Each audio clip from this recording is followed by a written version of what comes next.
analista político Ramiro Atondo. Ramiro, ¿cómo estás? Qué gusto saludarte, ¿cómo te encuentras? Muy bien, viejo, ¿cómo estás? Aquí, listo para darle un rato.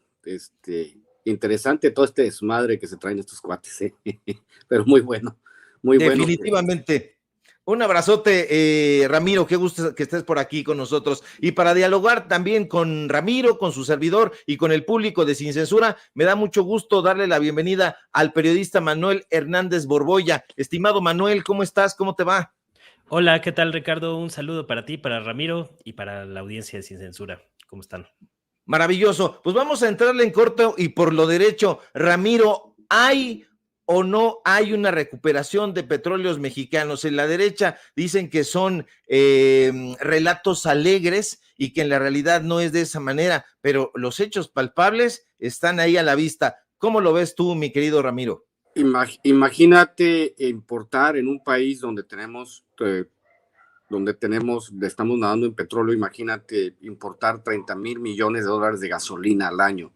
De hecho, al final del periodo de Peña Nieto ya estamos importando petróleo crudo. ¿A alguien se le ocurre bajo esta circunstancia en un país petrolero estar importando petróleo crudo? ¿Dónde está la lógica de eso? A mí me parece también que es muy interesante esta parte donde bajo los criterios neoliberales, el permitir digamos, desmantelar el aparato productivo del Estado que se te vendió durante el periodo neoliberal, ¿no? Decir, ¿sabes qué? Estamos desmantelando el aparato productivo del Estado por tu bien. O sea, estamos viendo un caso extremo de neoliberalismo, pues en Argentina en este momento, ¿no? O sea, se acaban de aventar su mini Fobaproa, se acaban de aventar pues la privatización a ultranza de todas las empresas. Y en México, pues obviamente los jilgueros del régimen neoliberal, pues te vendían la idea de que dentro de algunos años, pues todos los coches iban a ser eléctricos. Acuérdate que fue una de los eslogans de campaña de un cuate que anda huyendo en Estados Unidos, que no voy a decir su nombre, pero ya lo metieron como primer lugar, creo, en el Senado, como plurinominal. Esta idea de que el petróleo es malo y de que es contaminante y de que el imperio en Estados Unidos tiene de enemigos justamente solo a países que están nadando en petróleo, porque si no tienes petróleo no eres enemigo de los Estados Unidos y no necesitas libertad. Y que pensar que un país puede ser independiente sin controlar sus recursos energéticos, pues no deja de ser un despropósito. Obviamente el presidente lo vio de manera clara desde un principio, sabía él que iban por el desmantelamiento de todo lo que tuviese que ver. Hay que recordar la batalla en la reforma eléctrica. Saludos a Rommel Pacheco, que tanto defendió la privatización de los recursos y ahora ya lo iluminó la cuarta transformación. Esta idea de que tenemos que tener por fuerza una dependencia del exterior. Hay países como Venezuela que tiene creo 22 refinerías y tienen como 30 millones de habitantes. Nosotros con 130 millones de habitantes teníamos 6 refinerías y de ellas ninguna estaba funcionando al 100%. Hay que recordar el caso del fósforo, por ejemplo, donde había una empresa a la que había que pagarle $1 millón al mes por producir fósforo, aunque la refinería no estuviera produciendo. O sea, todo este gigantesco cúmulo de despropósitos que lo hizo el régimen neoliberal y toda esta bola de rateros con la única finalidad de quedarse con el petróleo, con las plataformas. Lo que tú decías, Ricardo, el tema de Salinas de Gortari, alguna conversación que se filtró con Lozoya exigiéndole que al hijo de Salinas le pagaran $15 millones por una plataforma inservible y todo ese tipo de cosas, todo ese tipo de negocios alrededor del petróleo. Y a mí yo pues estoy súper feliz de que estemos recuperando el aparato productivo del Estado, porque un país que tiene el control de sus recursos, del litio, del petróleo, de su electricidad, es un país que es viable. No hay ningún país que pueda ser viable si no tiene el control de lo que subyace en el suelo, en su subsuelo, ¿no? Entonces, vamos súper bien. Yo veo que en los próximos años no solamente va a mejorar, sino nos vamos a convertir en una superpotencia si seguimos por este camino. No conozco yo ningún país que pueda ser viable si no reúne estas condiciones. A mí me parece súper interesante lo que dijo el director de Pemex. Y hay que mantener esa línea, Ricardo, mi querido Manuel, hay que mantener esa línea de seguir trabajando con nuestros recursos energéticos, porque es lo más importante, es lo que tenemos. Imagínate que en vez de vender petróleo vendamos gasolina. Imagínate, o sea, que en vez de decir, pues, ¿cuánto cuesta el barril de petróleo y cuánto cuesta el barril de gasolina? ¿Cuánto les podemos sacar un barril de gasolina si nosotros empezamos, si no solamente somos autosuficientes al 100% de la gasolina, sino que empezamos a exportar gasolina? Es lo que no entiende. Aparte, hay que recordarle al público de Sin Censura que hay más de 4,000 productos derivados del petróleo, que no es solo no es solo la gasolina, que nos túmense el rollo, también produce plásticos, fertilizantes, hay una infinidad de aplicaciones para el petróleo, y a eso es lo que tenemos que apostar, a ser autosuficientes en fertilizantes, en todo, mi querido Ricardo. Gracias, querido Ramiro. Déjame tomar de aquí, Manuel, para preguntarte justamente sobre este tema. Si ves como Ramiro que se vaya a convertir México en una potencia, en una superpotencia, ¿crees que se pudiera llegar a ese nivel, estar vendiendo combustibles en lugar de como se hacía en el sexenio pasado de importarlos? Se estuvo haciendo incluso también en este sexenio al principio, porque dejaron definitivamente Pemex hecho un desastre. ¿Cómo ves tú? ¿Hay una recuperación de petróleos mexicanos? ¿La ves como una superpotencia? ¿Cuál es tu perspectiva, Manuel? Bueno, como una superpotencia como tal, yo ahorita todavía no veo a Pemex así en esas ligas. La situación de Pemex era crítica de cómo la entregaron los neoliberales, que hicieron más o menos lo que está haciendo Milei ahorita en Argentina, rematar toda la infraestructura del Estado. Y Pemex fue durante mucho tiempo, de los tiempos de Salinas de Gortari, pues la joya de la corona de las privatizaciones que no se había podido lograr. Y hasta 2014, 2013, que echaron a andar su reforma energética, el PRI y el PAN, pudieron abrir ahí el mercado del petróleo para la inversión privada, pero les tocó la mala suerte que precisamente ese 2014 fue la crisis de los precios del petróleo, eso contrajo la inversión y no acabó tampoco de funcionar su reforma energética como lo esperaban los neoliberales. Es decir, no pudieron vender Pemex como lo estaban previendo, ¿no? Entonces, los años siguientes, la gestión de Emilio Lozoya, pues fue pues, un desastre, ¿no? Un saqueo completamente para el país, con mano de Carlos Salinas de Gortari vía su cuñado, González Anaya, quien fuera primero director de Pemex después de Lozoya y posteriormente secretario de Hacienda durante el sexenio de Enrique Peña Nieto. Y la situación en la que dejaron Pemex era crítica, ¿no? El nivel de endeudamiento era brutal. Por acá están los datos hoy que publicó Octavio Romero. Más o menos 130,000 millones de dólares. Y actualmente la deuda al 2023 es de más o menos 106,000. Es decir, que le han bajado 22,000 millones de dólares en lo que va del sexenio de López Obrador, con todo la pandemia, que también obviamente movió temas ahí en los mercados financieros. Entonces, es un desastre lo que hicieron con Pemex.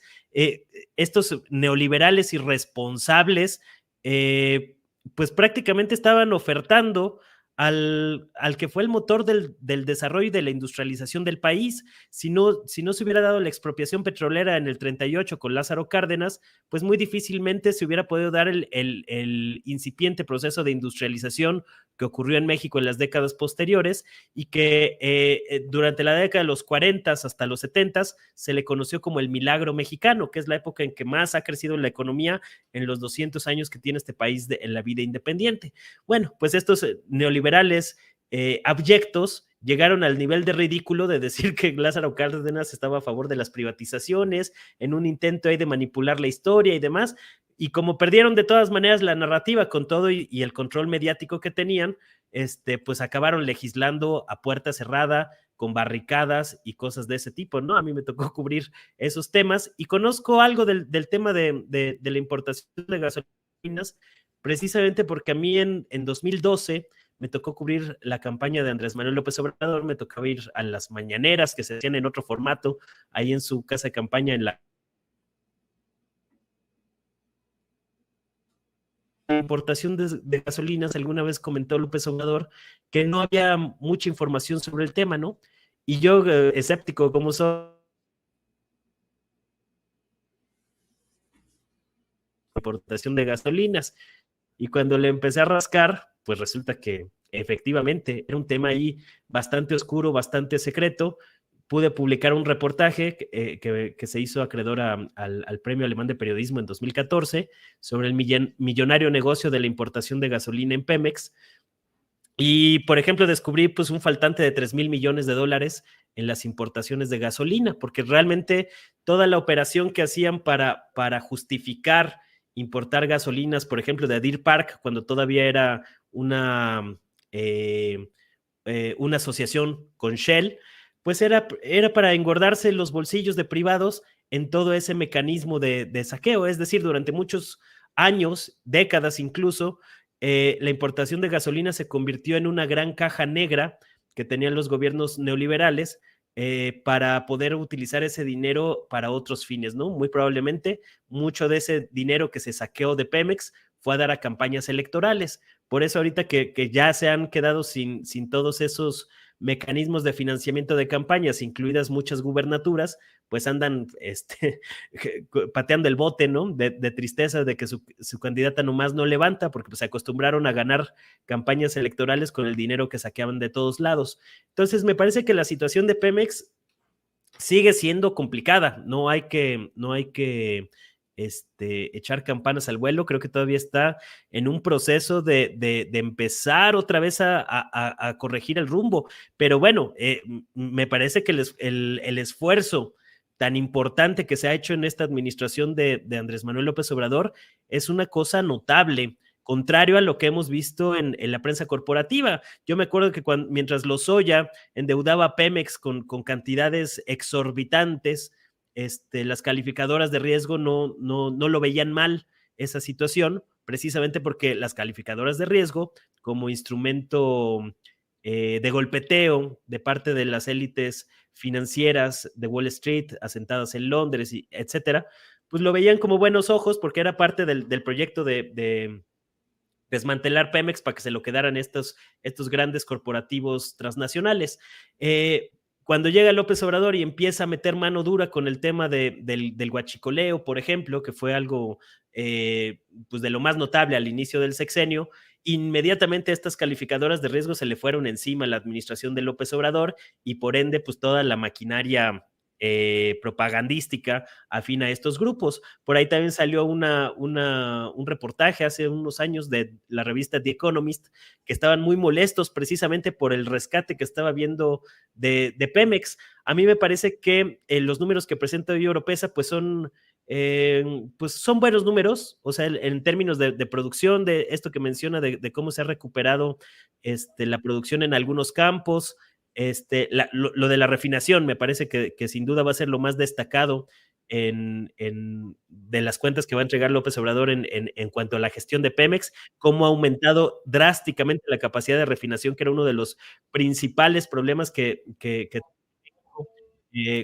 con el tema de cómo se estaban incrementando los precios de la gasolina, pero todavía va a tener que continuar este trabajo. La manera en que desmantelaron los neoliberales durante 30 años Pemex no se va a componer en un sexenio, va a tomar más poder retomar ese camino que en algún momento tuvo Pemex. Y obviamente hay también una estrategia propagandística muy grande internacionalmente de promover las energías limpias, ¿no? Nos han vendido las energías limpias como si fueran la panacea, el santo grial. Aquí los abyectos neoliberales incluso hablan de ¿para qué construyen refinerías si ya el petróleo va de salida? Ahora ya van a ser puros coches eléctricos. Bueno, pues si estos personajes revisaran los estudios y las proyecciones que está haciendo Estados Unidos en términos de materia energética, pues se darán cuenta que de aquí al 2050 por lo menos, pues todavía se prevé que la gasolina sea un componente importante en la matriz energética de los países. Obviamente la propaganda sobre las energías renovables, pues tiene mucho que ver con este proyecto de colonialismo de mercado, porque es la manera en que tratan de meterse a través de tecnología, de la inyección de capital a los países en vías de desarrollo, donde se les venden estas maravillosas energías renovables, pues que a las primeras de cambio acaban tronando. Y ahí está el caso de Alemania, ¿no? que incluso quitó sus plantas nucleares para promover las energías renovables, pero después del conflicto en Ucrania, que dinamita Estados Unidos el gasoducto Nord Stream, se queda sin gas Alemania y ahora pues han regresado al carbón, ¿no? Demostrando que mucha de esta propaganda que se había hecho sobre las energías verdes pues era más con fines financieros y con esta idea de colonialismo de mercado que otra cosa. Entonces, precisamente por eso están muy molestos los neoliberales con el hecho de que se esté recuperando la soberanía energética de Pemex, que es crucial para el desarrollo nacional. Gracias, Manuel. Y fíjate que me gustaría pasar a otro tema, pero quiero que cerremos esta ronda, si me lo permiten, hablando un poco de los directores de Pemex. Y quiero preguntarte, mi querido, pues, Atondo, como te digo yo, siempre cariñosamente, te quiero preguntar, porque yo sé que tú lees bastante y conoces muy bien la genealogía de los Reyes Heroles, y pues parecía un negocio de familia, porque yo recuerdo que Jesús Reyes Heroles, el auténtico Reyes Heroles, ese personaje que analizó la revolución desde un punto de vista, pues yo diría, bastante de derecha, porque fue de los ideólogos del PRI, fue director de Pemex, y yo no mal recuerdo, él fue director de Petróleos Mexicanos en el sexenio de Gustavo Díaz Ordaz, pero después, con el tiempo, su hijo, Jesús Reyes Heroles Garza, fue director también de Petróleos Mexicanos, pero ya en el sexenio de Felipe Calderón. Entonces, desde ahí empezaba como el nepotismo, iban pasándose la estafeta y todos eran hijos, primos, yernos. Había ahí una genealogía que pudiéramos calificar de perversa y una genealogía pues bastante neoliberal, ¿no es así, mi querido Ramiro? Es interesante lo que planteas porque hay un tema de castas. Las castas políticas. De hecho, por ahí debe estar la cifra, Ricardo, de que hubo un periodo en que 80 familias controlaron el Congreso y el Senado durante no sé cuántos años, no sé, 70, 80 años. Eran 80 familias las que se repartían el tema del Congreso. Y obviamente, pues dentro también hay que recordar el caso de Meade y el Fobaproa y su papá también como un artífice, ¿no?, de medidas neoliberales. Entre todos ellos, los Reyes Heroles obviamente han sido personas ligadas al poder, como la familia Salinas. Hay que recordar cómo a Peña Nieto fue como un animal de raza, ¿no? Lo criaron, lo educaron para que fuese presidente desde niño, que era un querubín. Ahí está el libro de Jesús Lemus, de Jaque a Peña Nieto y su imperio de corrupción, ¿no? O sea, obviamente sí hay había esta narrativa, obviamente, si hablamos que siempre lo he dicho yo, desde finales de los 70s y la crisis del estado de bienestar, y cómo a von Hayek y a todos los Chicago Boys, pues los trataban, eran más raros que los comunistas en Estados Unidos, para que sea una idea, al público es sin censura, pues nadie los pelaba. Pero llega Ronald Reagan y obviamente a las corporaciones les interesaba el trabajo, el desarrollo del Estado mínimo. Y con este desarrollo del Estado mínimo, pues llega Ronald Reagan y cambia una ley secundaria. Esto es lo que produce la tragedia. Le podemos decir, Ricardo, Manuel, el efecto mariposa. Cambia la legislación en Estados Unidos, cambia la ley de contribuciones a campañas. Creo que ya podías dar individualmente, podías aportar una campaña $50 por persona. Entonces llega Ronald Reagan y dice, no, ya se liberan, ¿no?, las aportaciones, y las grandes corporaciones dicen, ¿cuánto me cuesta un senador? ¿Cuánto me cuesta un congresista? No importa si sea demócrata o republicano, vamos a tener mayoría para construir legislación que nos permita maximizar nuestras ganancias, ¿no? O sea, privatizar las ganancias y socializar las pérdidas. Pues, obviamente esta dinámica neoliberal, la que se fue construyendo con Margaret Thatcher y con Ronald Reagan, el caso de la guerra abierta contra los sindicatos, por ejemplo, porque el primer enemigo del neoliberalismo es el sindicalismo, las prestaciones. Obviamente ellos avanzan en ese sentido y pues el desastre lo seguimos padeciendo nosotros. Hay que recordar que Miguel de la Madrid fue el que construyó digamos, los cimientos del neoliberalismo. Llega Carlos Salinas de Gortari, pues y remata el aparato productivo del Estado. Por primera vez en la historia tenemos 23,000 millonarios que entran a las listas de Forbes, gracias a Carlos Salinas de Gortari. Seguimos padeciendo algunos como el dueño de TV Azteca, lo seguimos padeciendo, un tipo que nació en ese periodo, ¿no? Que era 1X, que era de la familia de Salinas Teabrocha, ¿no? Y ya ahorita ya tiene Electra, que bien lo dijo el periodista Álvaro Delgado, que fue una empresa que nació para evadir impuestos. Y pues obviamente sí hay esta seguidilla de empresas neoliberales, ¿no? Que van construyendo, y también tiene que ver con el sistema, lo que bien tú planteabas, de que pues obviamente hay una seguidilla de estos funcionarios que ya tienen una idea muy clara de lo que se tiene que hacer.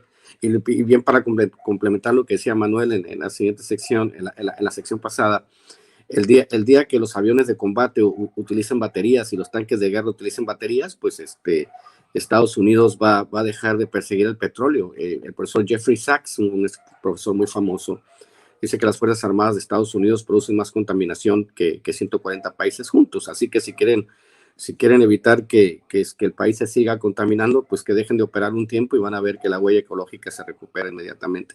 Así que en el caso ya para cerrar mi comentario, en el caso del petróleo, en el caso de la soberanía energética, en el caso de estas castas de políticos que han trabajado toda la vida para acrecentar sus fortunas. Por ahí leí el dato de que el 50% de las nuevas fortunas en México vienen directamente de la política. O sea, tú lo documentas muy bien, Ricardo, el tema de que los políticos siempre están buscando la manera de hacerse millonarios en el menor tiempo posible, pues refleja esta situación donde también, como bien planteaba Manuel, pues ahorita andan desesperadísimos.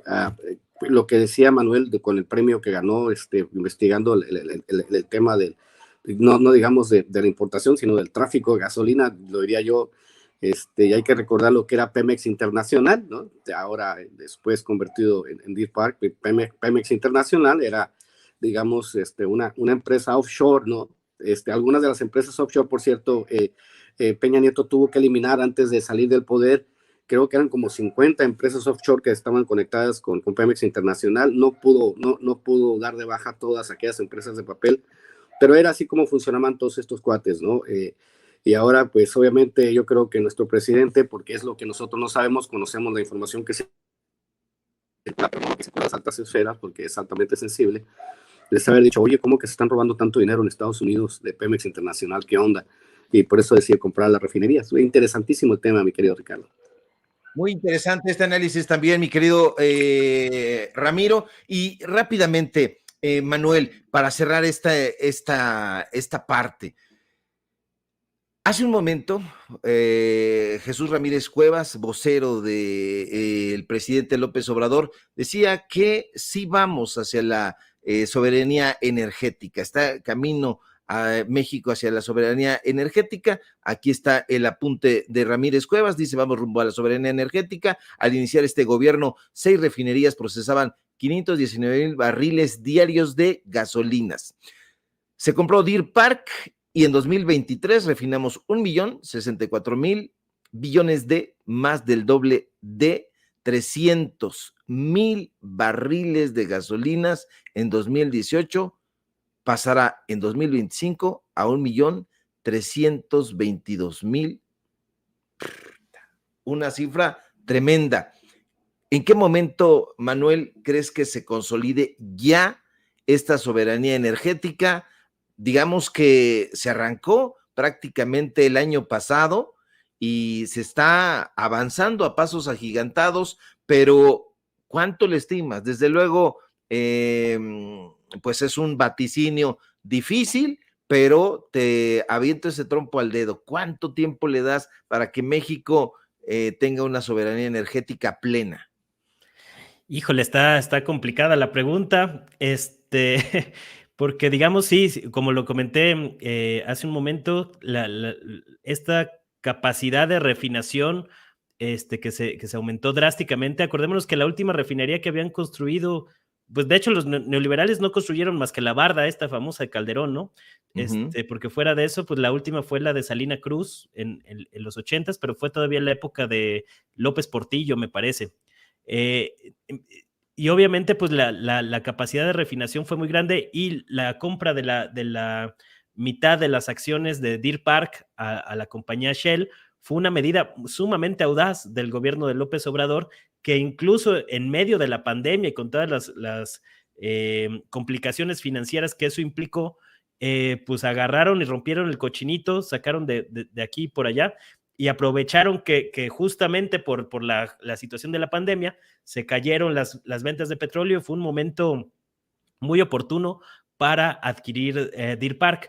Hay que tener cuidado con el asunto de Deer Park y la soberanía energética, porque a final de cuentas está en territorio de Estados Unidos, está en Houston esa refinería, y en cualquier momento pues le pueden cerrar la llave al gobierno mexicano. Por eso es complicado hablar de soberanía energética como tal cuando una de tus refinerías está en territorio estadounidense, y más cuando pues hay un grupo de políticos estadounidenses como el senador Lindsey Graham, el mismo Donald Trump, entre otros, que han estado hablando de pues invadir abiertamente México, ¿no? Entonces hay que tener cuidado con esos puntos. Obviamente a México en estos momentos sí le beneficia de manera drástica la adquisición de Deer Park. Eso le ha permitido controlar un poco los precios de la gasolina, que no se disparen a través de la regulación del mercado, luego de que los neoliberales quitaron la banda de precios que existía anteriormente,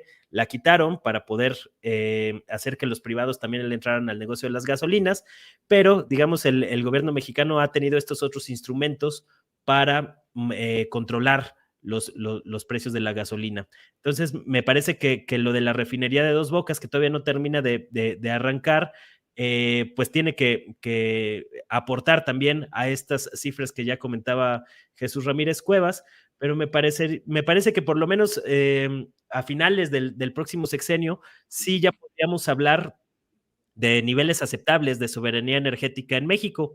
Obviamente, pues es muy difícil lograr esta soberanía en términos totales, pero digamos que estaríamos un poco más protegidos en caso de que hubiera eventualidades externas. Recordemos que el mundo está viviendo momentos muy álgidos con un imperialismo globalista occidental en decadencia y potencias emergentes que están cobrando un nuevo impulso, y este choque entre los dos bloques está ocasionando muchos problemas a nivel internacional.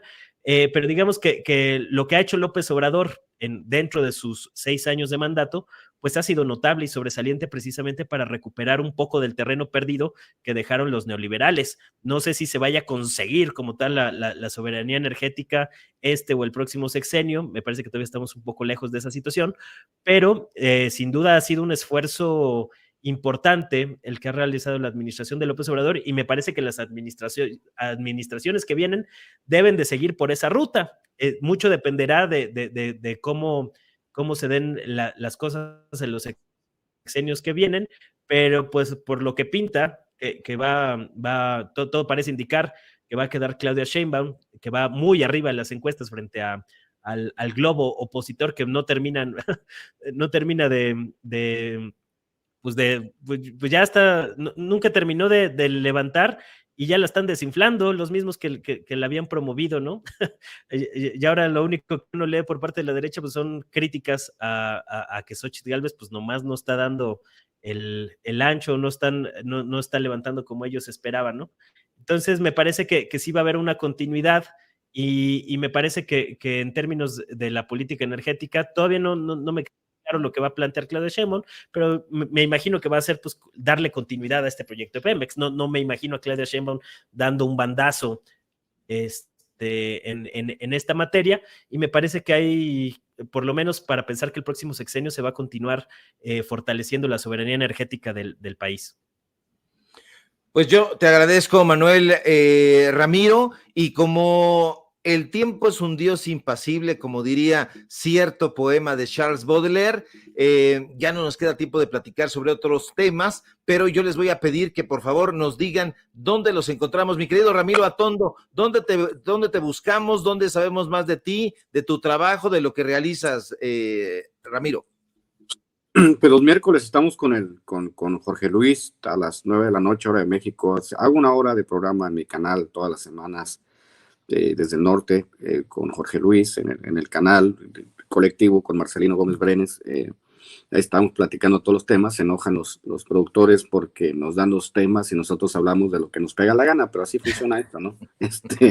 Y también, pues obviamente ya salió mi libro en Amazon, el más nuevo libro que se llama Ficcionario de la Derecha, ya empieza a circular. La próxima semana ya me llegan los ejemplares de los que vendí en preventa. Para toda la gente que compró libros míos en preventa, ya va a estar el Ficcionario de la Derecha listo, ampliando algunos temas, sobre todo de manera más filosófica, trabajando por la cuarta transformación para que la gente tenga elementos para educar a toda esa fauna que hay que educar, como educa Sevilla en Twitter, que ahí se anda repartiendo fregadazos porque pues no entienden que no entienden. De hecho, pues ahora nos han vendido la idea de que el gobierno se debería dedicar a las bienes raíces porque pues el terreno de la barda ya vale 30 veces lo que valía antes. O sea, de haber sabido nos dedicamos a vender bienes raíces y no a construir refinerías, ¿no? Porque a largo plazo va a generar más el terreno ahí parado que la refinería. Pero bueno, y pues @Ramiro Atondo, @Chairo Ilustrado, los que gusten y a los que quieran. Todavía esta semana voy a hacer preventa del nuevo libro del Ficcionario de la Derecha, y pues ya tengo confirmado por allá a finales de enero vamos a estar en la Feria del Libro de Puerto Vallarta estrenando el nuevo libro, y pues, sabes, también vamos a sacar el disco del Fran Toyos y yo, y nos vamos a divertir como locos, mi querido Ricardo, y saludo como siempre a mi compañero de lucha, Che Guevara, de acá de Camilo Cienfuegos, compañero. Muchas gracias, mi querido Ramiro. Estaremos buscando tu trabajo y estaremos comprando y leyendo ese nuevo episodio del Chairo Ilustrado. Gracias, Ramiro. Manuel, ¿dónde te busca la gente para seguir tu trabajo, para documentarse un poco más sobre lo que estás realizando? Bueno, pues ahorita tengo un poco parado el canal de YouTube, pero es igual con mi nombre, Manuel Hernández Borbolla. Igual me encuentran en Facebook, que publico temas noticiosos, pero también de índole poética. Y si quieren noticias, estoy de lleno ahí en el Twitter. Estoy siguiendo ahorita el tema de... además de los temas nacionales, le estoy echando ojo a lo que está pasando con el escándalo de Epstein y su famosa lista, que para mí es importante. Habla mucho de cómo se manejan las élites globales que controlan la buena parte del mundo. Y estoy siguiendo también algunas actualizaciones sobre la intriga del origen del COVID-19, que me parece que va en esa misma dirección. He publicado algunas cosas por ahí, entonces les invito a echarles un ojo. @Manuel H. Borbolla en Twitter. Muchas gracias. Saludos para mi querido amigo Camilo. y por acá nos seguimos viendo. Muchas gracias, Ricardo, y por acá andamos. Gracias a ti, Manuel, gracias a ti, Ramiro. Un abrazo fuerte y vamos a estar pendientes de su trabajo.